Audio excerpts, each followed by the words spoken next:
Chapter 10. The next morning, the lawyer and David set out for Shaw's house. Mr. Wrangler said, David, I have told you everything, except the name of my companion. For his safety, I wanted to wait until I feel I could trust you. Now I'll tell you. Wait, said Mr. Wrangler, and smiled, raising his hand. The less I know about your friend, the better, both for his safety and mine. If anyone questions me, I can truthfully say I don't know anything about him. We can call him Mr. Thompson. What do you say? David nodded in agreement. When they arrived at the fields where Alan had, David whistled 3 times. This was a secret signal, and Alan appeared. Mr. Wrangler, meet my friend, Mr. Thompson, David said and winked at him. Alan immediately understood his name should be kept secret. I am pleased to meet you, Mr. Thompson, the lawyer said, smiling. David has a plan. He tells me you have a skill that will be just what we need. It was twilight when Shaw's house came into view. Near the front door, David and the lawyer hid behind some bushes. Alan banged loudly on the door and didn't stop until a window opened above. Ebenezer appeared and he was angry. What do you want at this time of night? Careful, I have a pistol, he shouted. A matter concerning a young man well known to you. I think his first name is David, said Alan.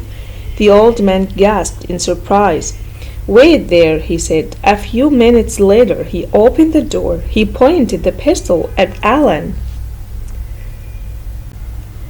Take a step nearer and you're dead. Now, what about this, David? He asked.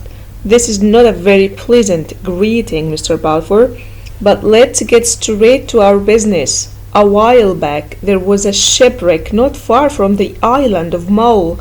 Some friends of mine found a young man on a nearby shore. In his sleep, he talked a lot. He mentioned gold and an uncle.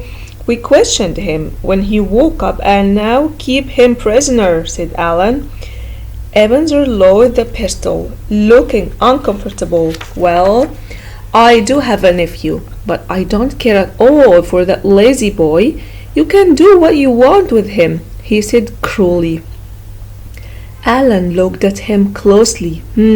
Well, I see 2 possibilities here.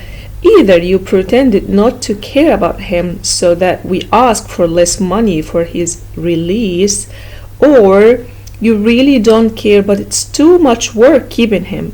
So maybe we'll just let him go, he said. Ebenezer rubbed his chin. Well, I'm not sure, he told Alan. So maybe you have good reason why you don't want him to be free. Well, Mr. Balfour, I am not a patient man, and I just want the plain truth. Do you want him killed or kept prisoner? He asked roughly.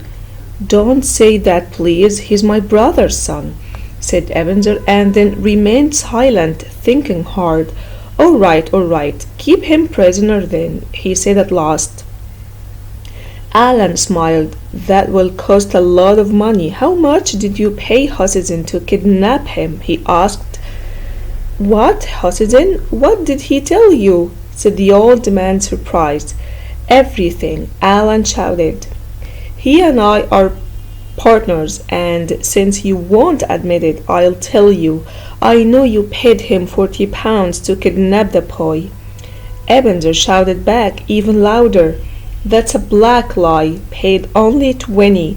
Hossenden was to sell the boy as a slave in the Carolina Islands and get more money. From the darkness, Ebenezer heard a voice. Thank you, Mr. Thompson.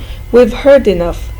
At that point, the lawyer and David walked up to the door. Ebenezer's mouth and eyes were wide open in horrified surprise. The lawyer spoke to him calmly. Well, Ebenezer, you're in a great deal of trouble. I can now swear in a court of law that I heard you admit to the kidnapping of David. In some courts, sir, I have seen men hung for this. Ebenezer looked wildly at them, not knowing what to say. Mr. Winkler continued, but there may be a way for you to save your neck and save us all the trouble of a trial.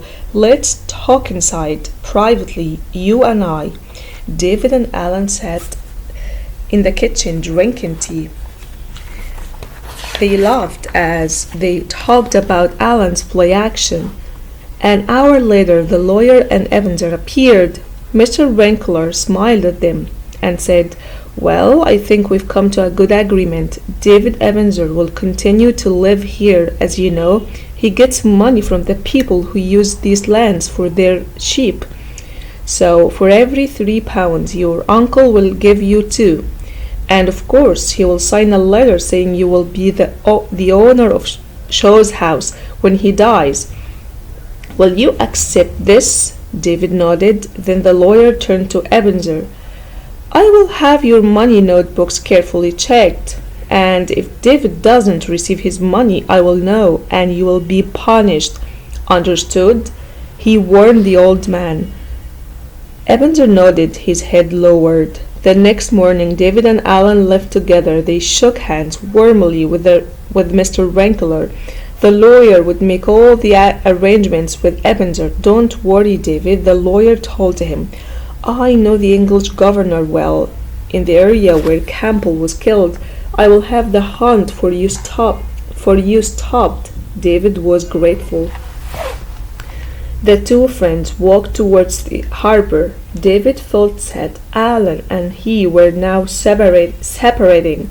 When the harbor came into view, Alan spoke. "Best I go on alone, Davy. I have secret friends to meet who'll get me on a ship to France, to my leader."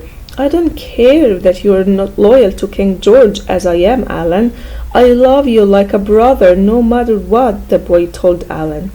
"And I feel the same, Davy," said Alan in return. They hugged each other warmly. Then Alan walked away. Just before he disappeared, he turned and waved. Though he felt very sad, David had the feeling that they would meet again. Perhaps there were more adventures in the future for them both.